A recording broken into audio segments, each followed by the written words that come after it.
Okay. Sir, I have one small question. Yeah, Can I sure. ask? Sure. While defining change of parameters, why Hmm. did we say that the derivative should be strictly greater than 0? We said greater equal to 0 actually. Um, Uh, Greater equal to in, 0. So it's non-decreasing. why So do we need this? uh, that is because how do you make change of variable, right? Uh, Change of parameter. So this is nothing but change of variable in the integration, right? Yes. So so what happens if it is 0 at some point? So derivative, see, it's going from closed interval, let's say alpha beta, to closed interval AB on to, right? Yes. So after going further, you don't want to come back, right? Because I mean, uh, generally this is what we want. So what does it mean? Let us check. So suppose, so there is a discussion. You have an interval, let's say alpha beta, and from here you want this to go to AB, and from here you have this curve gamma inside C, right? Now, of course, this well, first of all, of course, either alpha would go either to A or to B, right? Yes. All right. So if you assume this goes to A and this goes to B, so that means if you look at the curve here, we'll call this was gamma A and this was gamma B. So now alpha would go here, right? So alpha would corresponding to here. So if you compose, if you look at this composition and call it sigma, then sigma would, this one would be sigma of alpha, and this one would be sigma of beta, right? So so you want to keep the direction of gamma to be same, right? So from here, this here, from AB to C, when you define gamma, it goes from gamma A to gamma B, right? Not the other way around. Oh, we want to preserve orientation. Right. So you Okay, want okay. to preserve the sense. Sense Okay. preserving. Yeah. Okay, got it. Yeah. And we don't need this map to be 1-1. Only ontoness is fine. Right. Only ontoness and this non-decreasing part actually gives you kind of one, right? Isn't it? Yeah. Okay, yes. It gives. Yeah. Thanks. Okay. Any other question if you have? No, sir. Strictly increasing will give 1, 1. Right. Yes. Strictly increasing will give you 1, and what if it's not strictly increasing? It may be that some portion is constant kind of things. Some So portion it is constant. Then what happens? then we can have same functional value for two distinct points. Okay, but well, this is fine. This is a little bit of let's suppose this one goes to a constant value here. It's possible. It doesn't actually matter. So then you basically consider this point as equal to this point. Doesn't matter basically. This might happen that this in the middle of this one, it is the same point. So these 2 points alpha and beta would go here, and in between whatever it goes there only, and the rest part it will be the image of this segment will be image of this one. Yeah, sorry.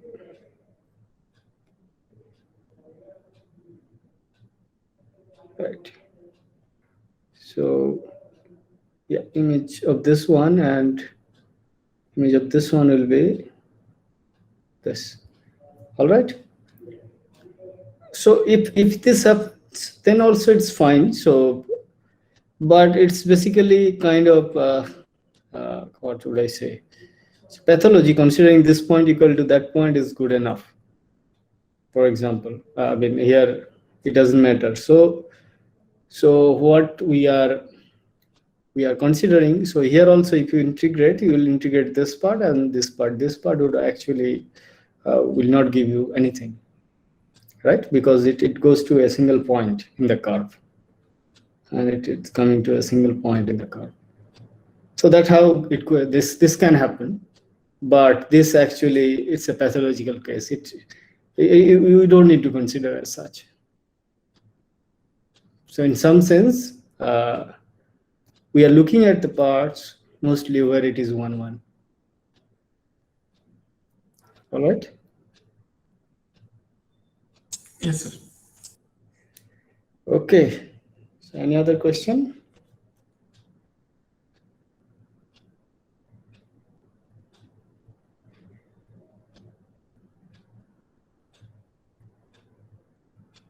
Okay, then. So Basu, shall I just start? Yeah, Sushil, you can start. Yeah. Okay. All right. So this is lecture 2.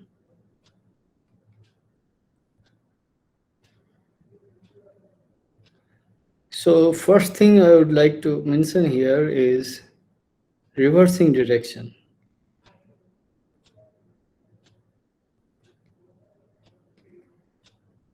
The direction of a curve gamma. So what does it mean? It means, so you have 2 points. Let's say this is and maps from a closed interval AB. So this is gamma A, gamma B, and you have a curve. So, and it's of course going from gamma A to gamma B. And so reversing direction would be coming along the same curve. So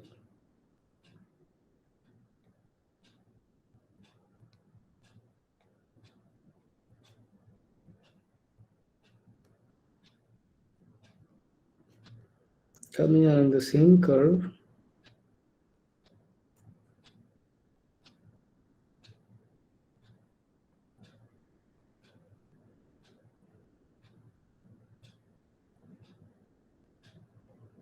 but along the opposite direction. Oh, what happened? Can you see my screen? Yes, we can see your screen. Okay. Yeah, so something opened, some folder opened actually. Sorry for that. Yeah, all right. So here it actually it reverses. That is what it means to be reversing the direction. Let me make it precise. So which means, so gamma is a curve from AB to C, is a curve, then minus gamma, which will be from minus B to minus A to C, defined by minus gamma of T is gamma of minus T. All right. So this starts from gamma B and reaches to gamma A. Right. Now look at the question. Yes. Sir, it would be minus B to A, minus A or B to A. No, this is fine. Minus b to minus a. Fine. Okay. Yeah, because you see the definition, gamma of minus t, when it is minus b, at minus b, it is gamma of b, right?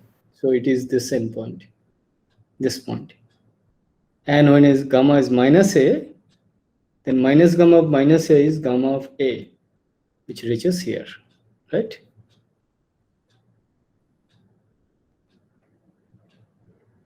So how does it behaves with the integration? So how does this behaves with integration? So that means what is the relation between? So that means how this the integrals integration gamma f dz and integration minus gamma f dz are related. So this is the same question, right? So let us answer that. This is of course very simple. So we look at integration over minus gamma f dz.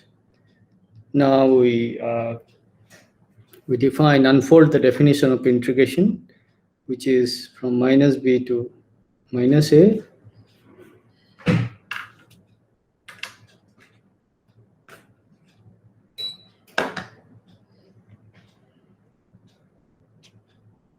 Minus b to minus a, f of minus gamma of minus t, right? So gamma of t actually, or did I write? What was it? Minus gamma of t. So minus gamma of t minus gamma prime t dt. All right. Now what is it? Minus b to minus a, f of gamma of minus t. And what is minus gamma prime t?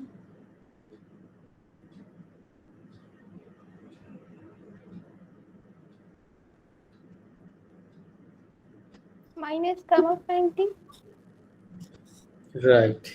Minus gamma prime of minus t, right? Dt, Oh, yes, yes. right? So this is so minus gamma is defined as gamma of minus t, and then you are taking derivative. So that means gamma prime of minus t, and then minus will come, right? So now we make a change of variable t to minus t. So what do you get? Yeah, a to b. So change of variable.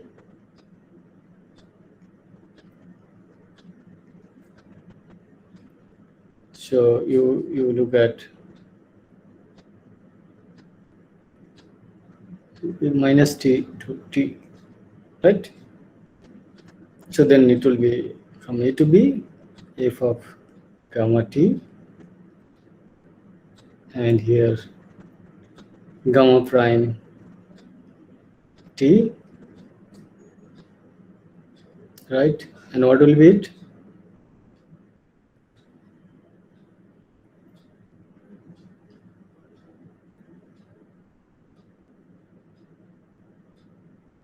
Minus dt. Right. So this is minus dt, but here look at these things. So gamma prime of minus t.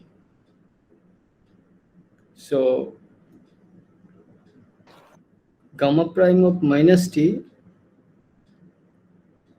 and you are making a change of variable, right? Minus t. So will that just be gamma prime t, or there will be a minus sign? Sir, minus sign is Right. So minus of gamma prime of t, right? After change of variable. So this is after change of variable. So this minus and this minus goes away, so there will be 1 minus. So minus a to b f of gamma t, gamma prime t dt, which is nothing but minus of integration gamma f dz. Okay. Is this fine? There is mistake. Sir, Yes. sir, explain the second step, second line. This one? Yeah, second line, yes. Right. So you here you are making a change of variable. Maybe let's look at, instead of looking at t, let's call it s. Okay. So you are looking at s equal to minus t, right? And then you make this change. So let me just erase this part and see what happens. So your change of variable is s equal to minus t, right? So integration will be from a to b, and gamma of minus t will be s. And here there is a minus sign, right?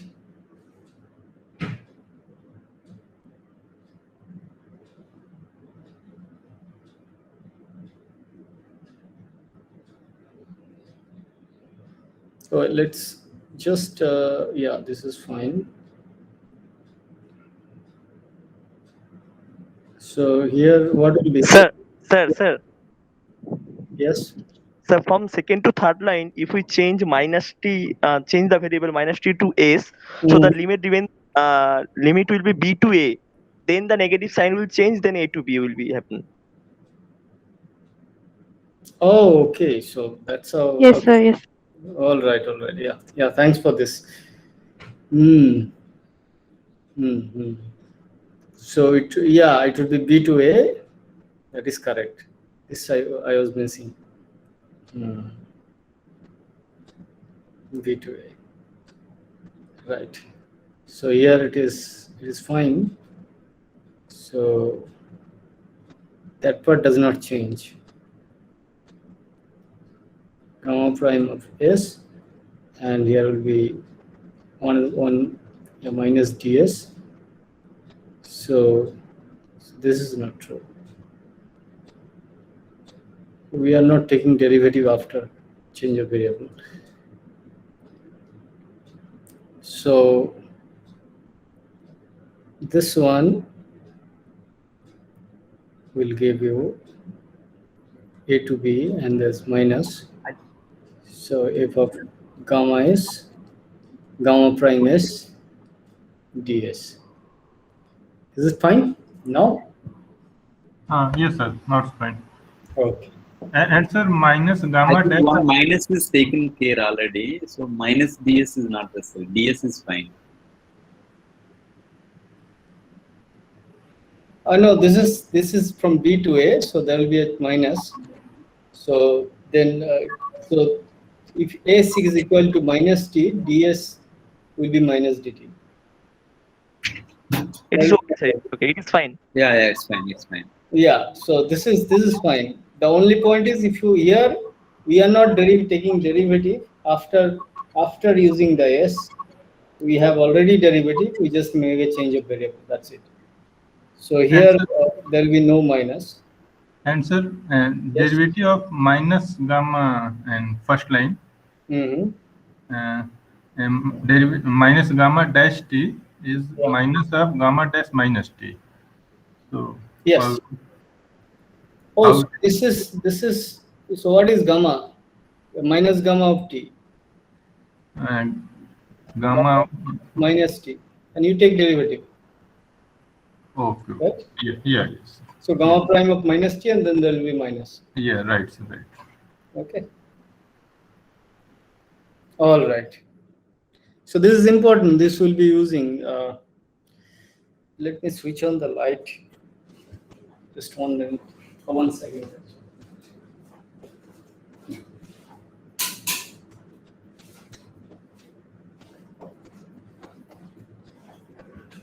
All right.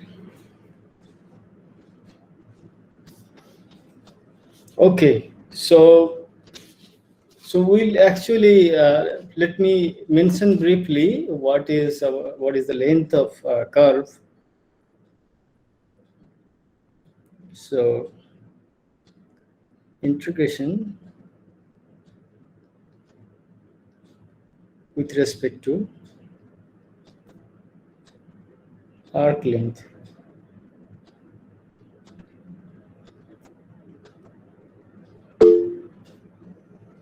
Right. So here, so in arc length,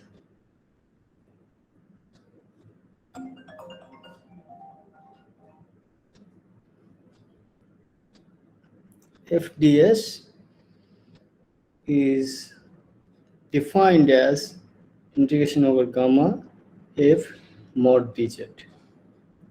Right. So what is mod dz?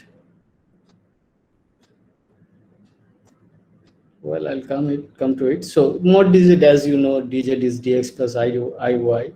So mod dz would be square root of dx square plus dy square, so on, which is nothing but ds.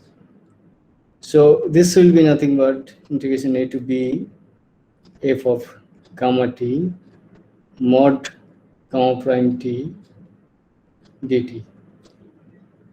Right.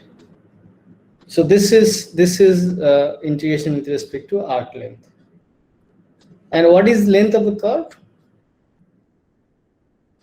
So suppose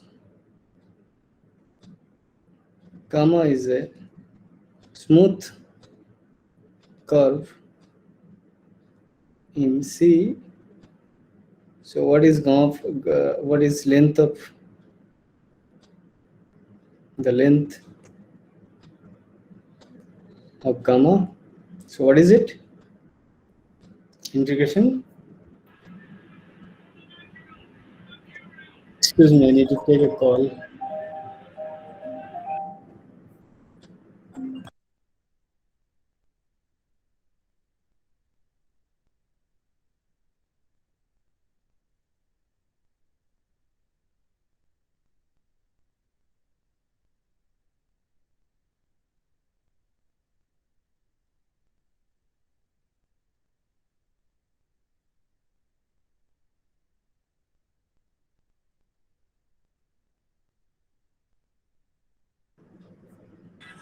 Yeah, I'm sorry for that. So what is the length of the curve gamma? Length of the curve gamma. Gamma is a smooth curve.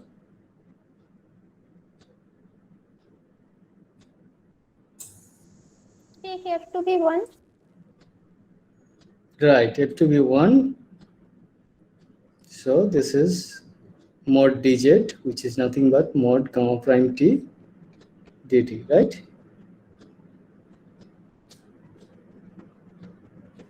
Yeah, which is nothing but integration a to b, integration over gamma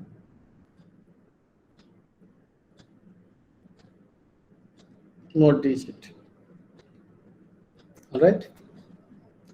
So an exercise.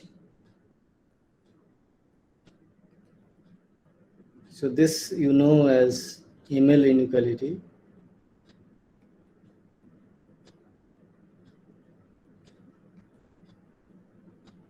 I'll just put it in this way so that integration gamma mod of fz dz is less or equal to integration over gamma mod f mod dz. So if f is bounded by capital M, so this will be less or equal to m times L of gamma, where provided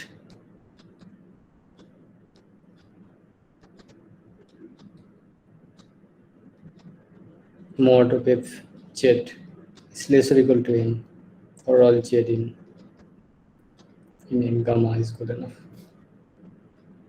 So gamma is trace of gamma here, and f is continuous. Given here, given f is continuous on gamma.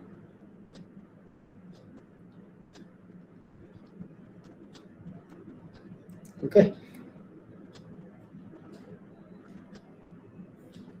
Yeah, this is fine. So we'll go into the dependence integral, which depends only in points now.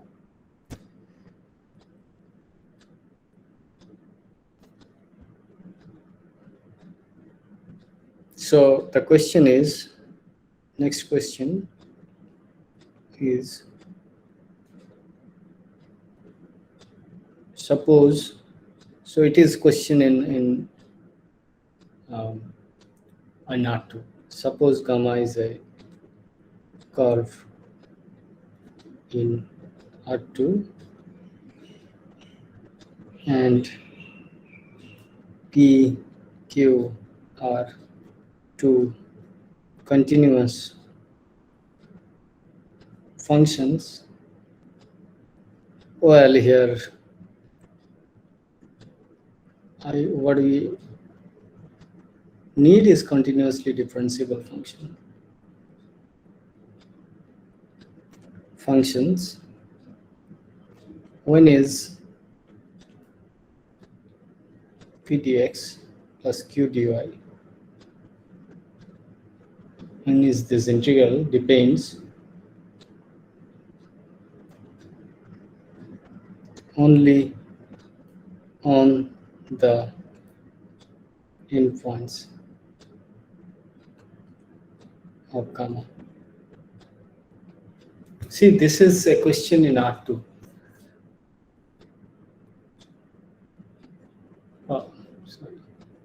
This is a question in R2. There is nothing to do with complex analysis here, right?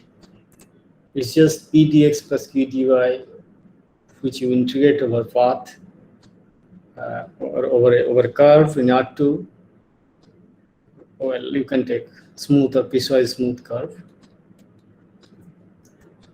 And this question whether integration p dx plus q dy depends on the endpoints of gamma or not. That is the question, valid question. So let's see the answer to this one. So what do you think the answer is? So if the functions as primitive, What does it mean to be primitive here? there is some function whose derivative is this function. So this here it is p dx plus q dy.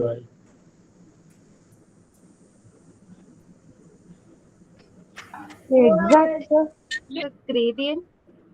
That is true in some way. That is gradient looks true. Okay, so let me write it. Yeah. So theorem. So the line integral. So this is called usual line integral, right?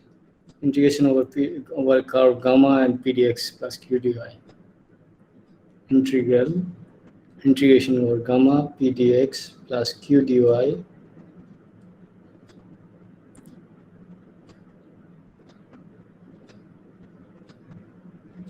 defined.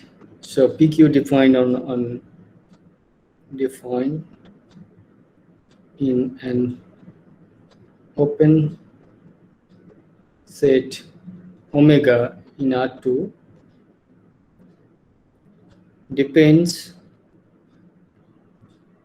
only on the endpoints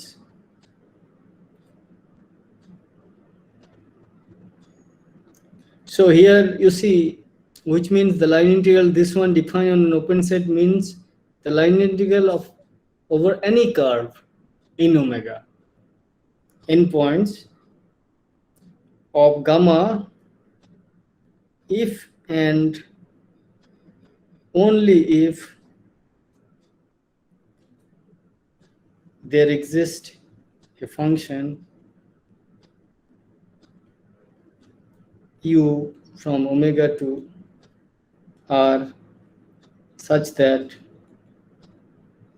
del u by del x is p and del u by del y is q. All right, this is what somebody means to be gradient, right? So p comma q is a gradient of a function.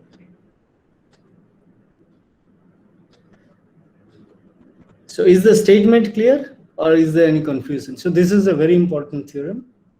We will apply in the context, in our context, in complex analysis, this theorem and see what we'll get.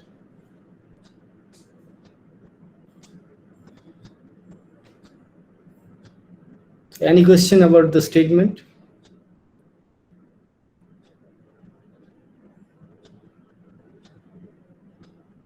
Okay. All right. So let's go into the proof then. First, the easy part. So given there exists u from omega to r such that del u by del x is p and del u by del y is q. So here you see the regularity, it's continuously differentiable. So C1 is C1. So to show integration over gamma p dx plus q dy depends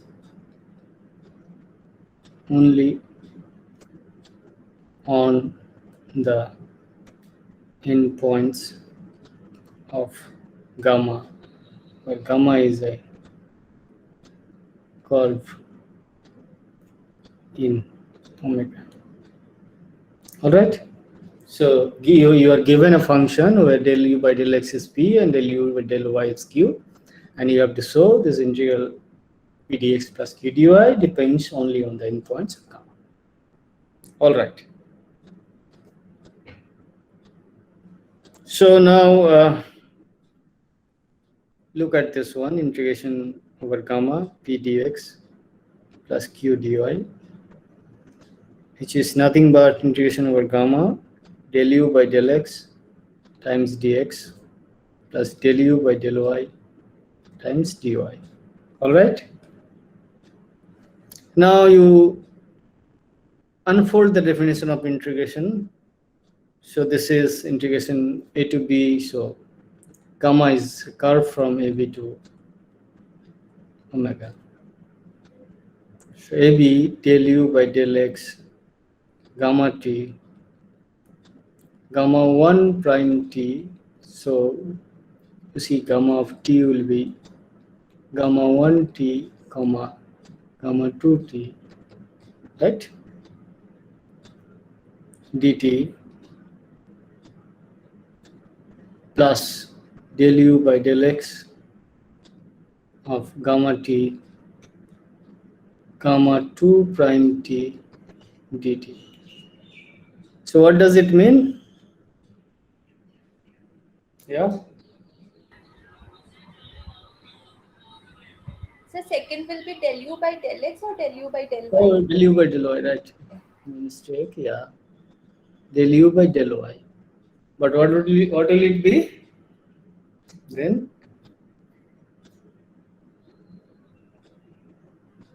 do you see a chain rule?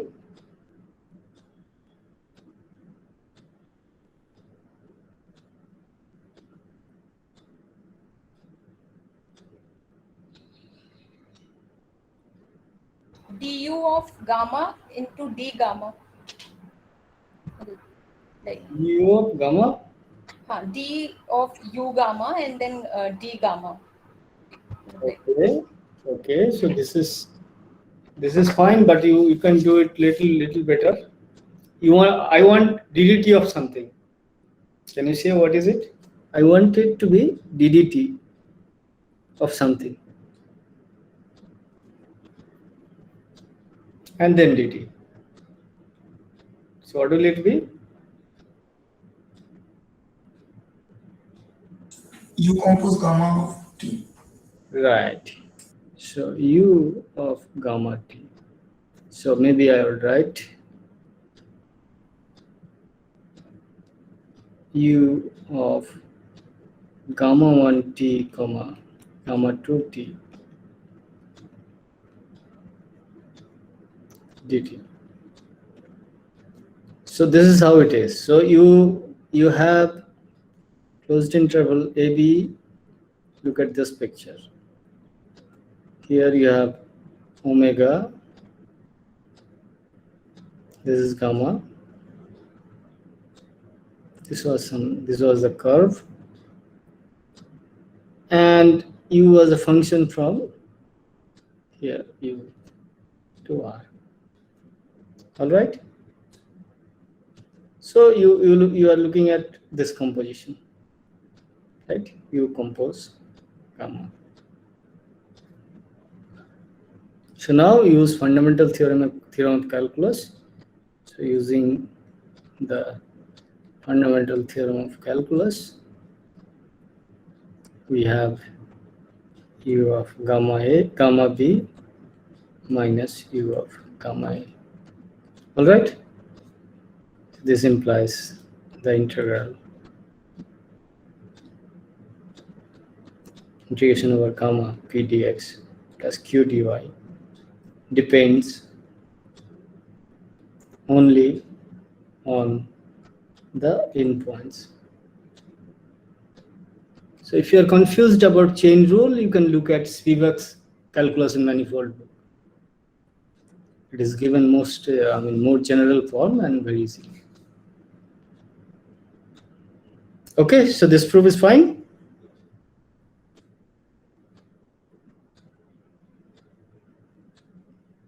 Yeah, any question on this side?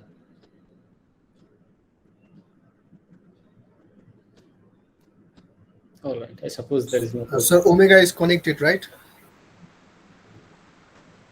Yeah, I mean, if it is not connected, it will go to a component, right? Gamma is a continuous map.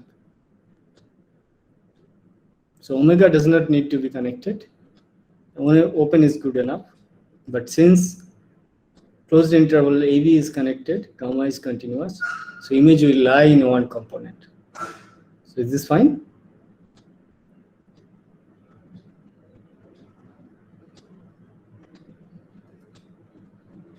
Yeah. So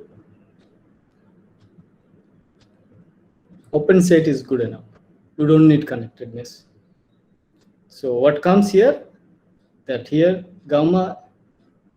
So maybe I just comment if omega is not connected, gamma will lie in one component. Okay. So why does this question of connectedness arise? Well, it's basically it doesn't arise here at this point as the proof goes. So there will be no problem. The point is, see here, this gamma, if it is not connected, whether this, suppose omega is like this. So question is whether the half portion gamma lies here, half portion gamma lies here, right? Then there might be So it cannot be, right? Gamma is continuous and AB is connected. Exactly, this cannot be, and hence you have no problem. So actually, it is enough to work with omega to be connected. My question was, where do we need this connectedness part? Well, we yeah, where do we need? Actually, in the proof we don't need, but since gamma is continuous, it goes into a connected component. That is the point. Okay, it's just a fact, right? We are not using it anywhere. No, we are not using it anywhere. Okay. Right. All right, so let's look at the other part, which is, so here given integration over gamma p dx plus q dy is independent or dependent only on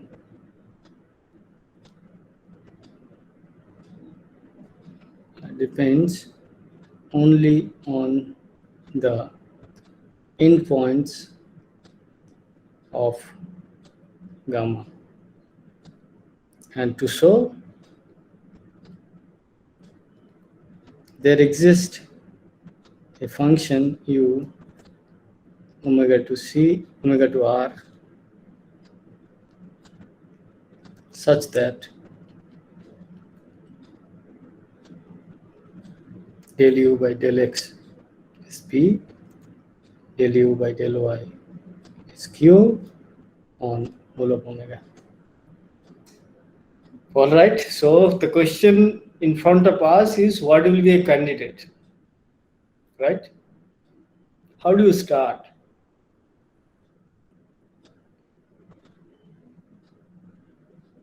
Right?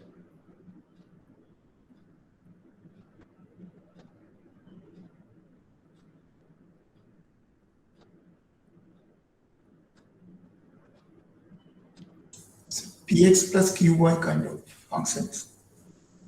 Px plus qy? Kind of functions where Yeah, p and q are functions on omega.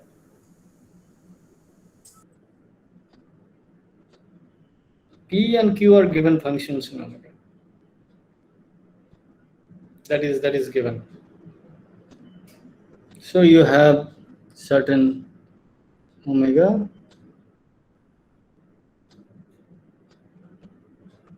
and so the question is, what would be the function u? A candidate. You need a candidate, right? So it is just the analog of fundamental theorem of calculus, right? So isn't it same, looks almost same like fundamental theorem of calculus,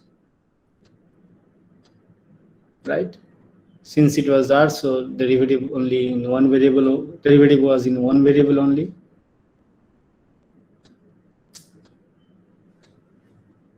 Right?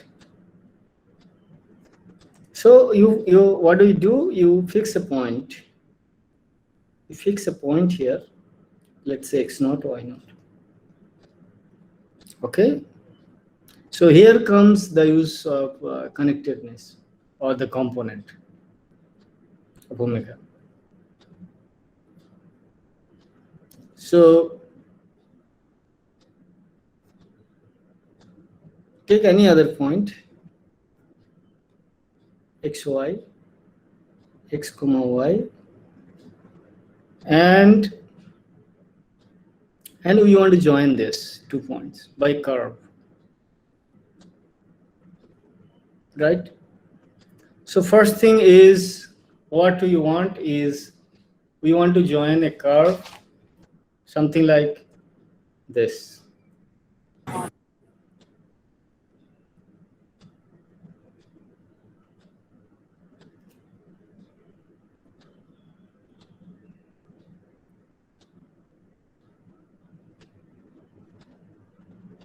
Something like this, right?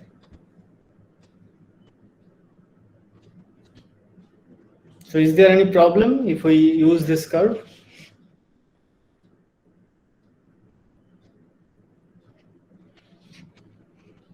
Hmm? Any So question? gamma has to be path connected space.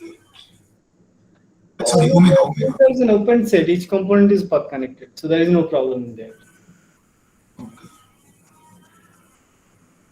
So it is enough to work with one component, so you can use path connectedness. There is no problem here.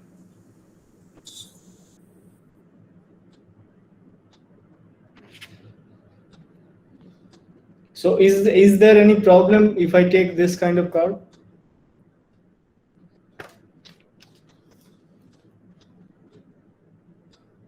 There is no problem.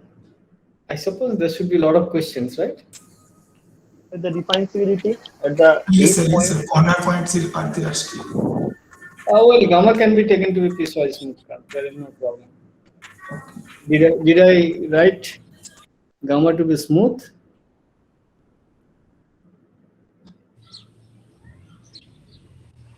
Gamma is just piecewise smooth curve. So gamma here, gamma is piecewise smooth.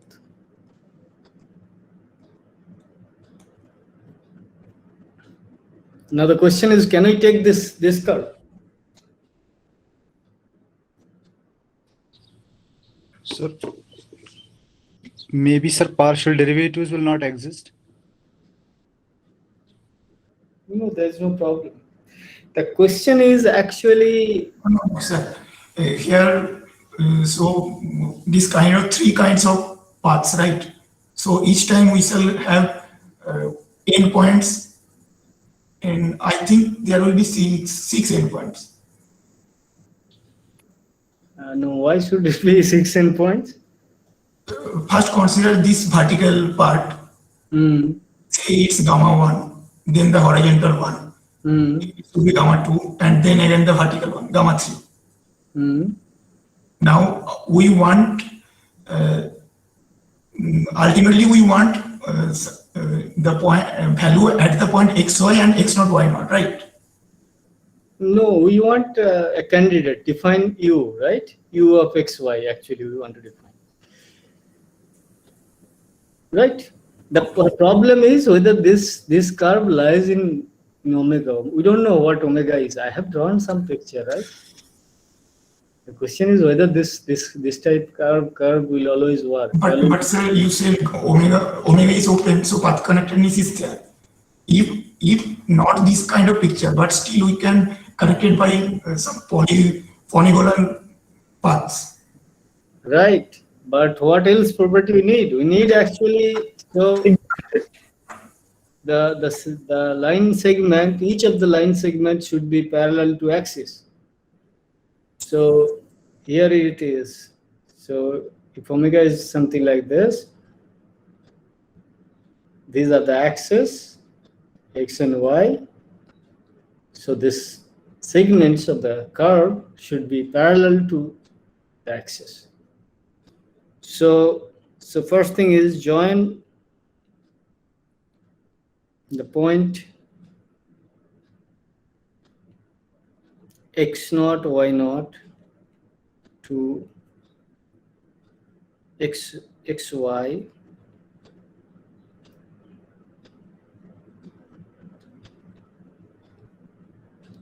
and xy by polygonal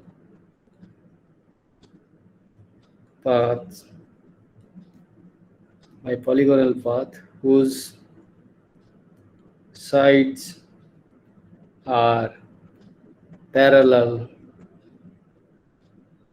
to the axis, right? And let's assume the last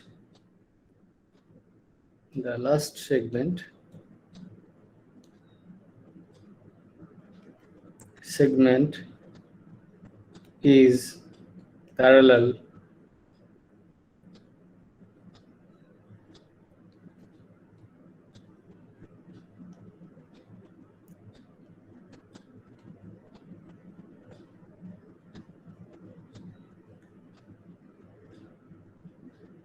to y-axis, right? Since it is an open set, we can take a small y-axis around in the end all the time. So if we cannot make like this by 3 segments, but we can do it by finitely many segments. That is always possible. All right? Is this fine?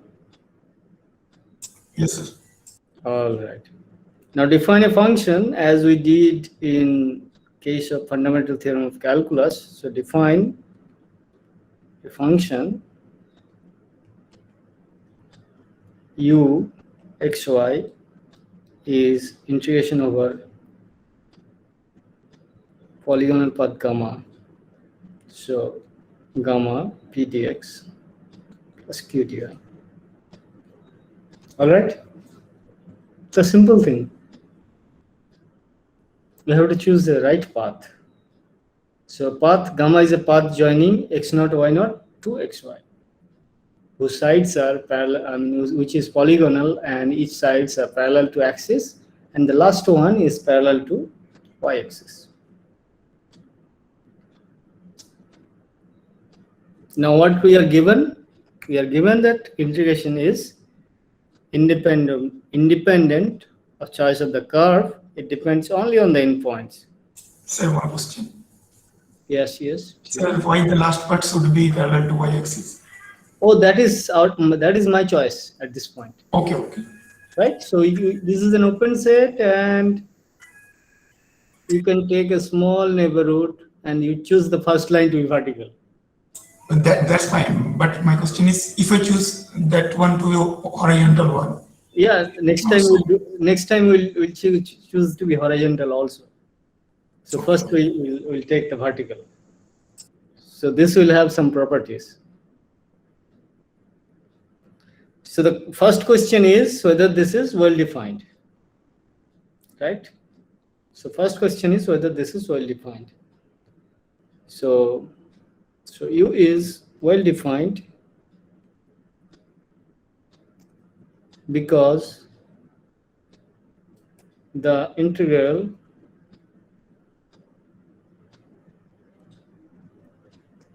depends only on two endpoints, which is on x0 y0 and xy. All right. So x0 y0 is already fixed, so it depends only on xy. It doesn't depend on the curve. All right. So you will be well defined. So now let's come to the sense. We have chosen gamma in such a way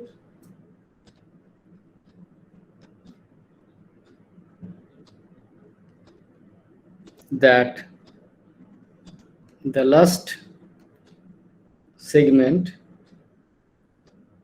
is parallel to y-axis, right?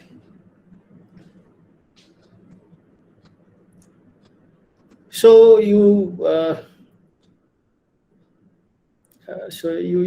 you look at xy, and suppose each segments, or suppose the segments are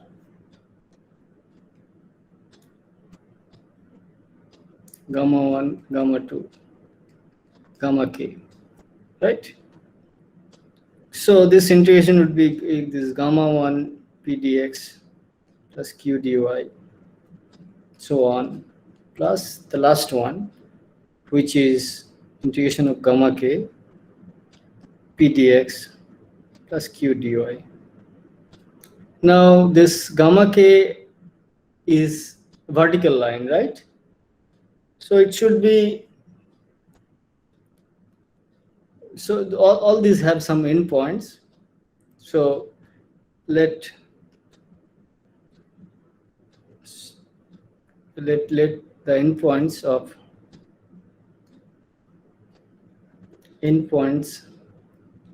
of gamma j be xj minus 1, yj minus 1, and xj, yj. For j, we start from 2 and 2, k minus 1. All right? And endpoints, and of course, you know the first point, you know the endpoints of gamma 1 and gamma k, right? Once these are fixed. All right? So is this fine? So integration over gamma k p dx plus q dy. Look at this one. So this line would be vertical. So x will be same as gamma k minus 1. So what will be it? Yeah, it will be, X. let's say, x k minus 1, y k minus 1 to x k minus 1, or maybe, yeah, it's rather, sorry, it should be vertical, so it would be x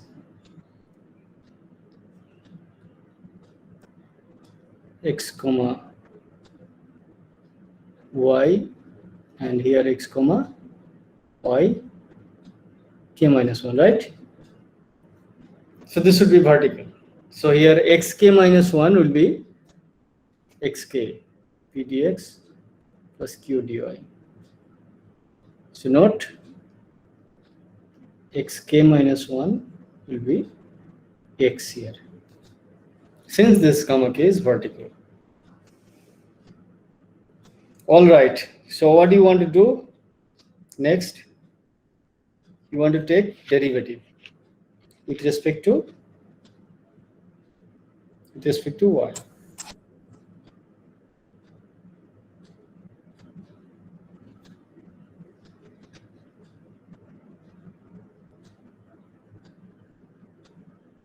Or with respect to x, right?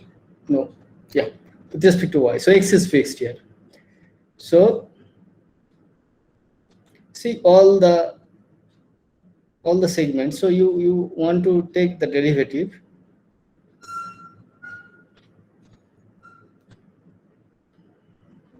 So we want del u by del y, right?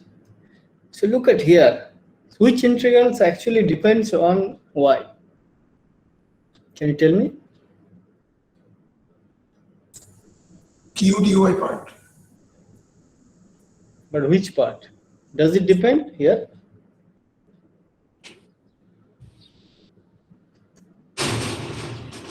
Last.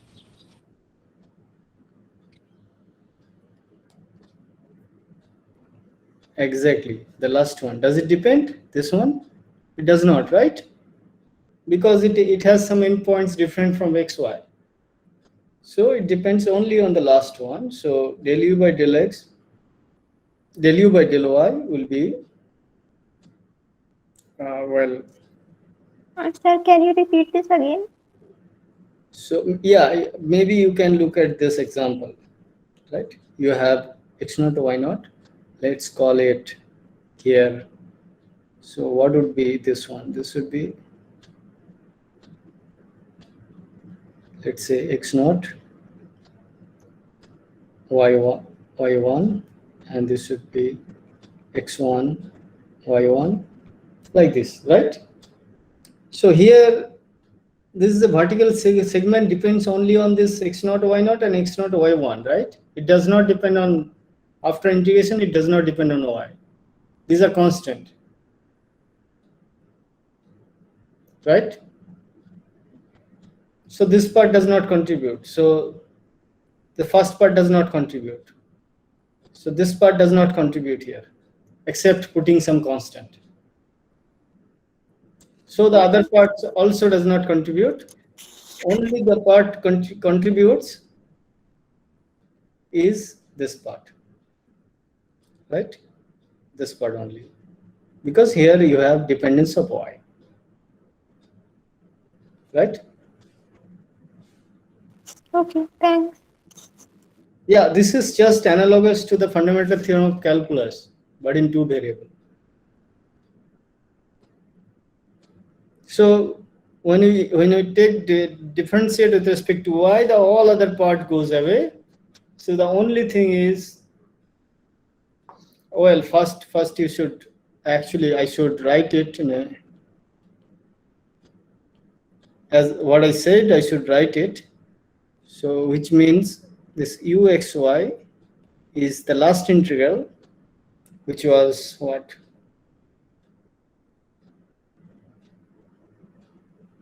Integration yk minus 1 to y p x y dx plus q xy dy plus constant. So this constant comes from each of the integral here. All right. So this one, del u by del x gives you, by fundamental theorem of calculus, this is what? Can you tell me what it is? So here, if you integrate, x is constant, right? X is always there, so it does not, actually it is independent of x as such, right? Q but only come. Yeah, qx will come. So here dx will be 0 on this vertical line because x does not change. So here it would be integration. So this one, maybe this one I should write once again.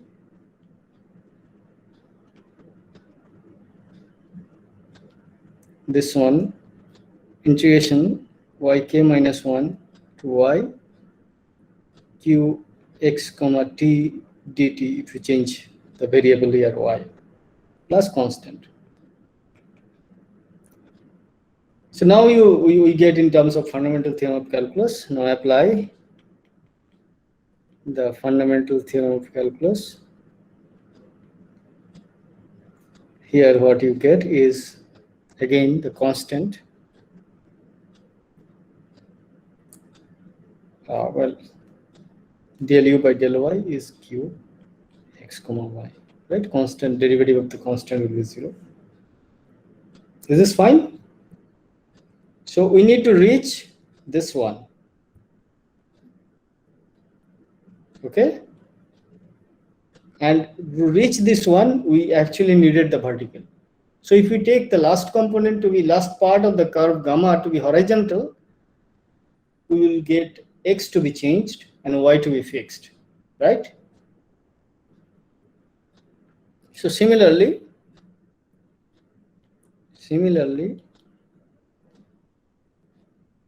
considering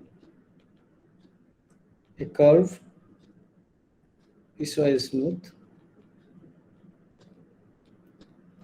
gamma whose, well, polygonal curve. So I should mention that one. Polygonal gamma whose sides are parallel to axis and the last segment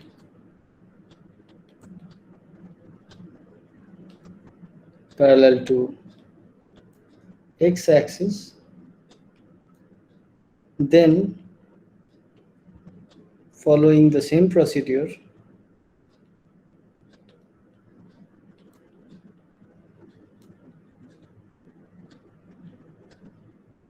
we get del u by del x to be pxy on omega. So the point is here you have this omega, and what we wanted Actually, this is x0, y0, and here x, y. So we take whatever curve we like.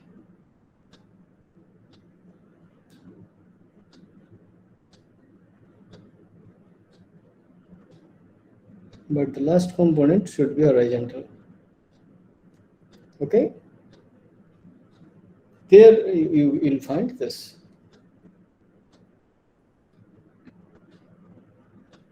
All right, any question here?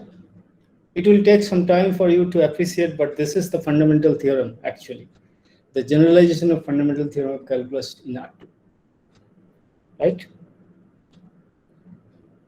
And we now see what happens if we apply this one to, in our case, in complex variable. Okay? So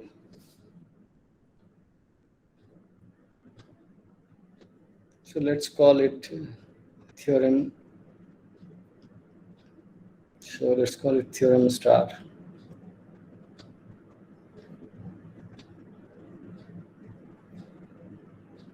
So now an application. So consider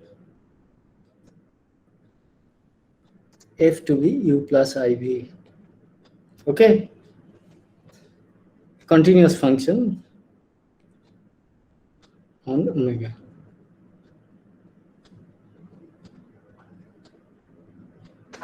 Suppose integration af over gamma dz depends only on the endpoints. Then what happens? Each individual u and v also depends on the endpoint. No. That's not correct thing. So what is integration of gamma f dz in terms of u and v? This we looked at last time. This is gamma u dx minus v dy plus I integration over gamma v dx plus u dy, right? Where gamma in the right hand side viewed as a curve in R2. All right.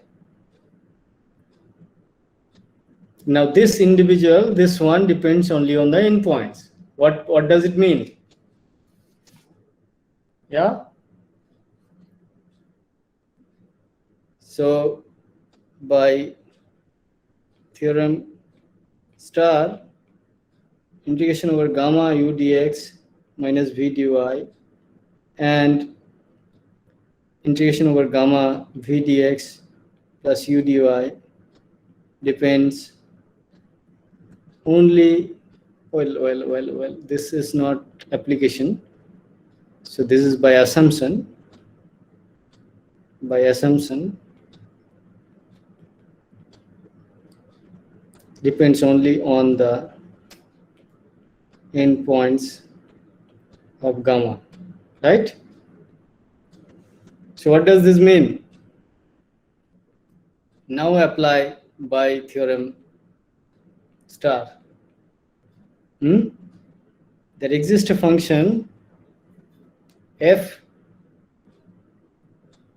right, from omega to r such that del f by del x is u, del f by del y is v, right? Or minus v for the first integral. Okay? This is called this maybe 2. And there exists g from omega to r such that, actually C1, such that del g by del x is, see here, v, right? And del g by del y is u. V and del g by del y is u on omega. Okay? Now you have some equation, right? See here, you have u and v, u and minus v, and here you have u and v and u, right? So let me write them together. Del f by del x is u, del f by del y is minus v, and then here del g by del x is v, del g by del y is u, right?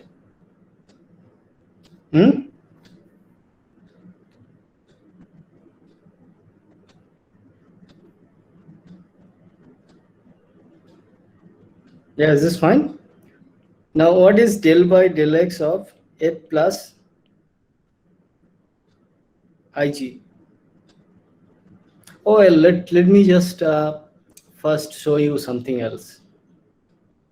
So what is this equation? Del f by del x is del g by del y, and del f by del y is minus del g by del x. Do you recognize this equation? Kind of CR equation of a function f plus ig.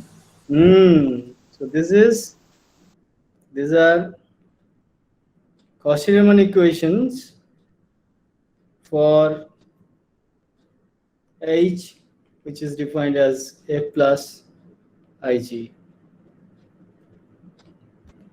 H, which is f plus ig.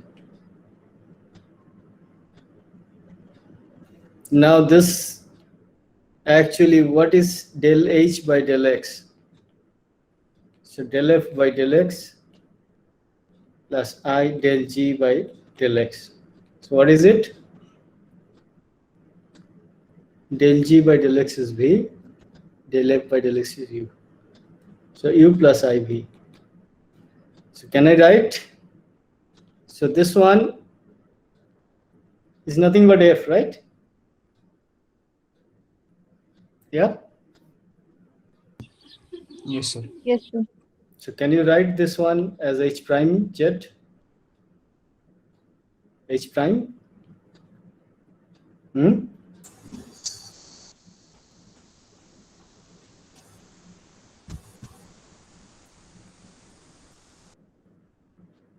Hmm?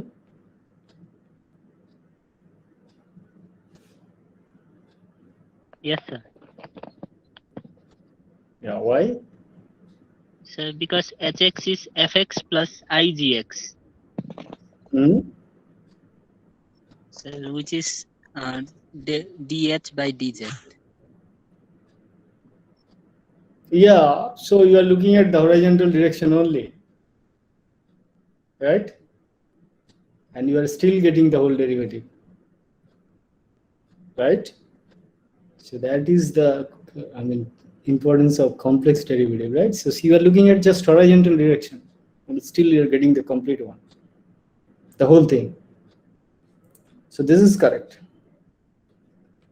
This is correct. So this implies there exists H holomorphic, because H prime exists, right? Holomorphic on omega such that H prime is F.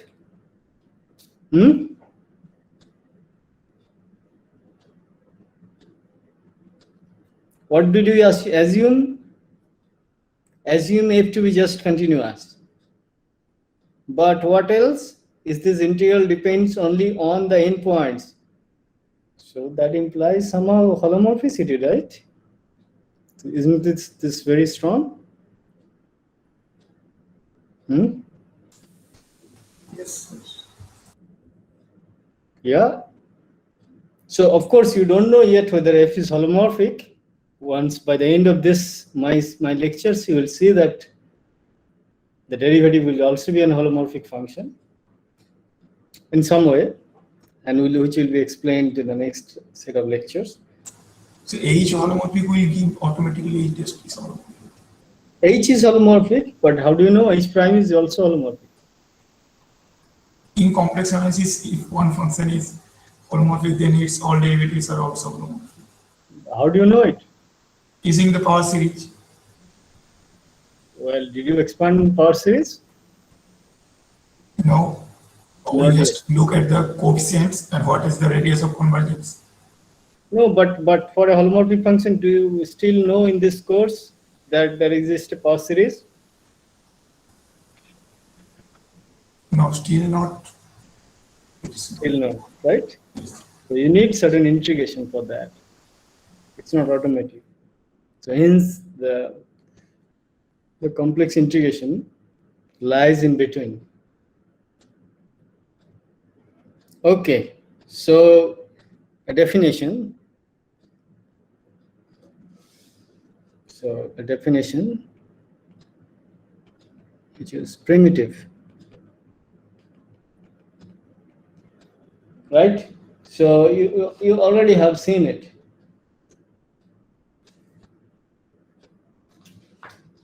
So what is a primitive?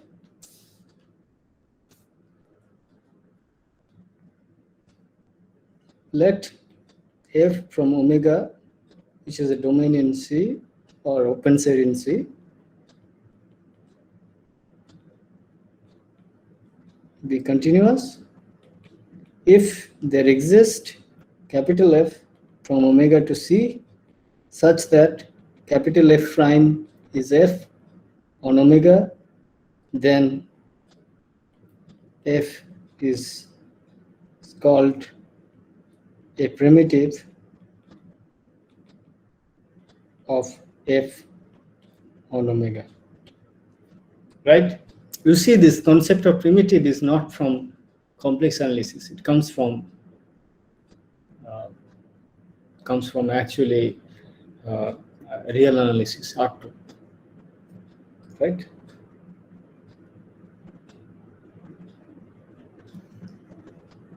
Okay, so what we proved here that. So what we proved, let me state in the form of a theorem. So what did we prove? We proved that if the integral is independent or dependent only on the endpoints, then we have a primitive, right? So if integration over gamma f dz depends only on the endpoints of gamma for any curve gamma in omega, then f has a primitive in omega. So here you see we are looking at f prime, so which means that f is holomorphic already. Okay?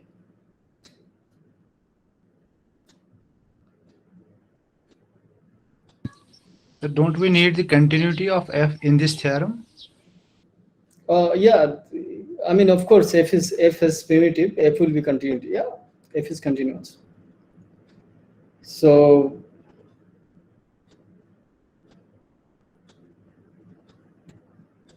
well, while defining integration, we generally assumed f to be continuous, right? We did not take any other while defining fz. So, but you can mention actually if this one depends on if for a continuous function f on omega. All right. So now, what is the converse of it? Is it true?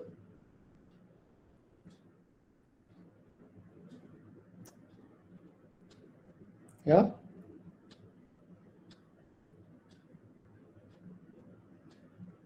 Suppose f is a primitive. What about the integration?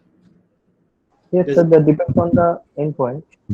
Okay, so that is easy. So let me give it as an exercise.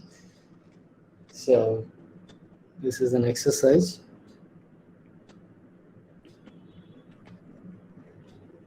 So if f omega to c continuous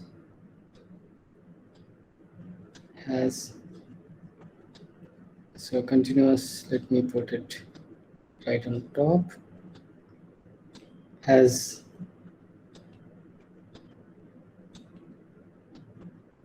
a primitive in omega, then for any path gamma from AB to omega, integration over gamma f dz is depends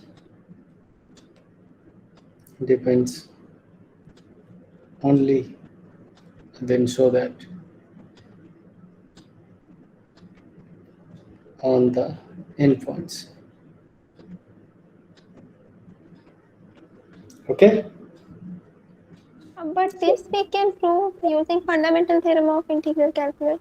No, that is that you have seen it in real variable only, right? You have to take it in that form where you can apply the fundamental theorem of calculus. Okay, that is the what, nothing else.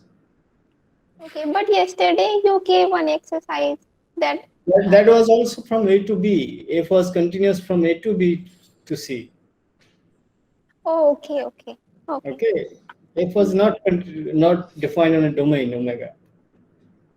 So you have to take this integral in the form of integration over a and ab, interval ab, to certain functions, and then you apply the fundamental theorem of calculus. So just taking this into that form is the work, nothing else. All right. The next thing what I would like to, since I have only few minutes left, let me give some, yeah, maybe I was thinking of giving an idea of Cauchy's theorem over rectangle, but let me explain in 9 minutes what is this pdx plus q dy, right?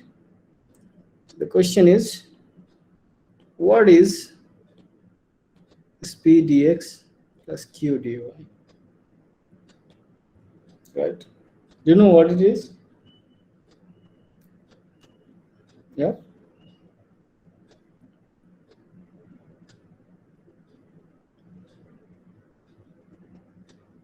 This is a differential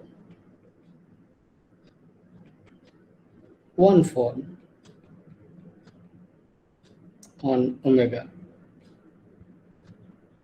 Okay, so the question remains, what is differential one form, right?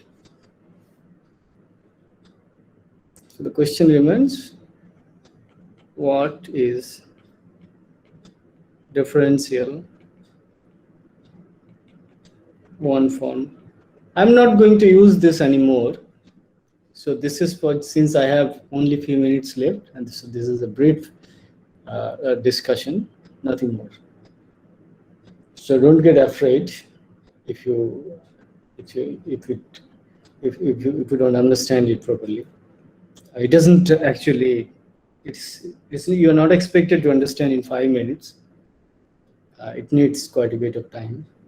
It's just a brief discussion. So here, if you consider a domain omega,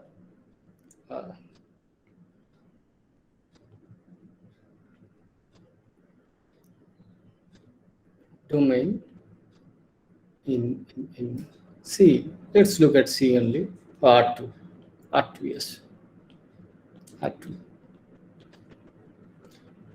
Now let's look at a point P in omega. So corresponding to P, so omega is a domain here, P is there. So one can consider the tangent space of omega, right? So what is it? It is isomorphic to R2. It is isomorphic to R2, linearly isomorphic to R2 for each. All right. So this is the tangent space of omega.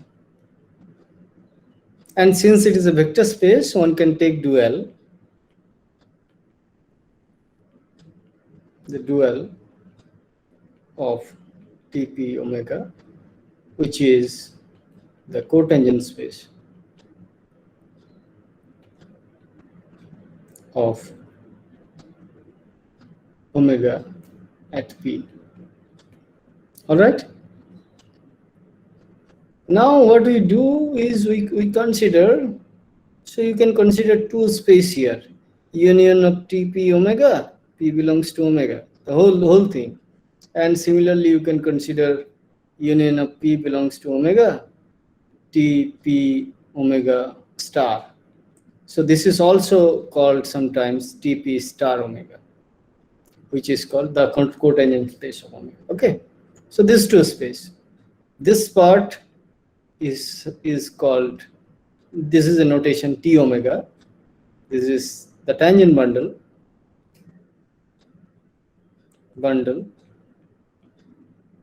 and this is T star omega. This is the cotangent bundle. All right. Now what we do is we look at this. So don't go into the name cotangent bundle and cotangent bundle. You look at, so I look at cotangent bundle only. And so union of P in omega, and this is T star omega. This actually forms a manifold. So this forms a manifold, but we will not go into that. So what we look at is projection pi, which, so it would be P comma any point here will look like a point P and then V star, right? Is a vector in dual of R2. So this goes to P. This is the map, projection map. This P comma V star goes to P. Now we consider another map. We want another map here from here to here, right? So that the composition becomes identity, right? So a map, a smooth map, there is a concept of smoothness, differentiable map. Omega, from here it is omega to this one, this whole object, right? This whole object, which is nothing but T star omega, such that after, if you go via omega and then come back via pi, so pi compose omega is identity on omega, is called a differential one form. So similar thing from the similar thing without star is vector field. Okay. So similar thing without star, that means if you look at tangent bundle, you will get a vector field. But sir, what is the guarantee of existence of such map? Well, existence of such map is not guaranteed, but for a domain, you can always do this, right? You have a constant map, right, all the time, right? P goes to P comma constant V star, a constant vector. That can be done. So constant map is there. So an example here. So that is how. So the point is here, each of the component, each TP of this one is actually isomorphic to R2, as I said, right? This is R2. The dual will also be isomorphic to R2. So you will have two components, right? Which is nothing but P and Q. P and Q in the sense that P dx plus Q dy. So any one form on omega can be written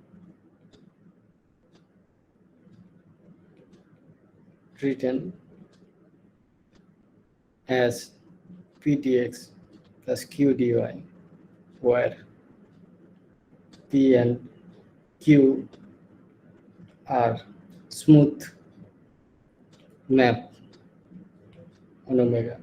So you see, somehow this dx and dy forms the basis of this dx at p, so which means this, so dx at p, dy at p, this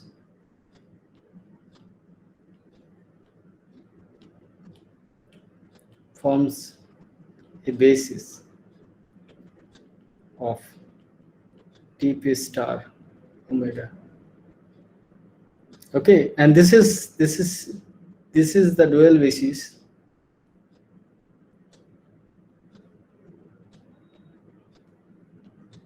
This is the dual basis to del by del x at p, comma del by del x, del by del y at p, right? Which is the basis for tangent vectors, vector fields, right? So here, that's how dx and dy comes, and as you move p, this basis should vary continuously. Everything would vary continuously, smoothly. So here, therefore, you get a function p and q, right? Here you are moving, as you move p, it will vary continuously, and therefore, when you look at this linear combination in terms of dxp and dyp, there will be two constants. That constant will move smoothly, and you get a function, and those functions are this p and q. Yeah, so it is 10 minutes. Hopefully, you get a brief idea of what it is, right? I mean, it can't be explained more in complex analysis. Anyway, if you have any question, so I'll stop this today. Next time I'll start with Cauchy's theorem and the winding number. So any questions from the participants?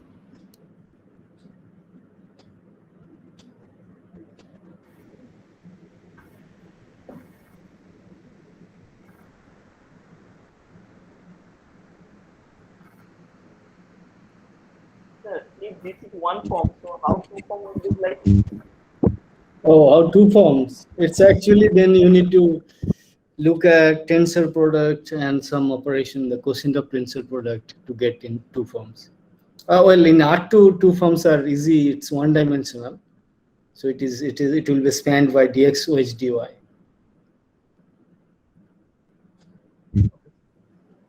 So, but in general, if you have Rn or if you have manifold, then two forms you will get, taking two tensors and then quotient with some relations, and you get there. So this is nothing but multilinear algebra after this. So if you understand what is one form, the other things are much easier.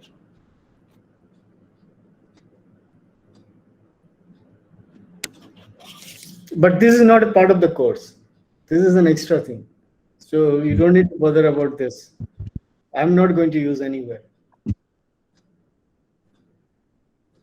Okay, so but most important thing is that this theorem, which I took most of the time today to explain, this theorem. This is very important.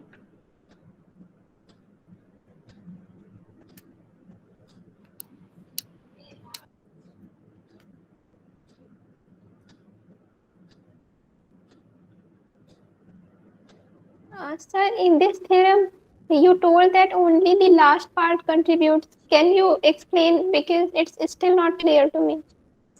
Yeah, because we have chosen the point xy, right? Why k minus 1 parts don't contribute?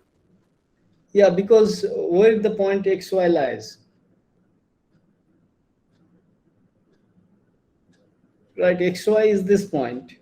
Xy is this point only, Okay. right?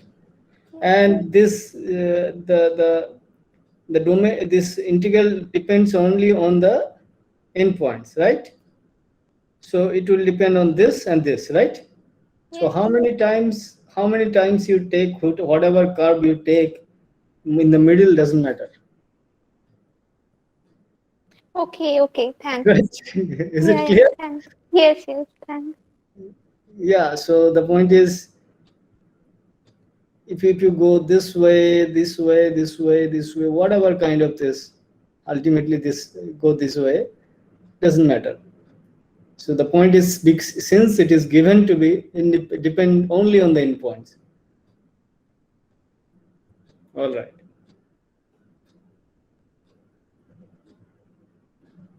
Yeah, maybe I should make this part.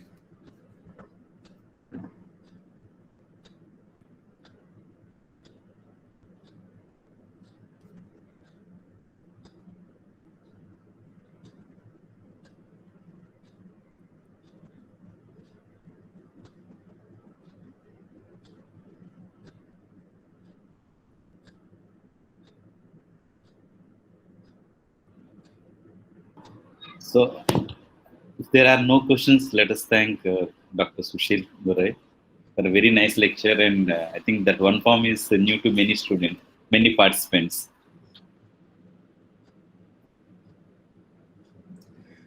Yeah, so this part I tried to mention as Yeah, brief as possible. no, it's very nice. It's not there in the normal textbooks, so it's very good to the participants to learn. Yeah, hopefully that will. Yeah. So thank you, Sushil. Thank you.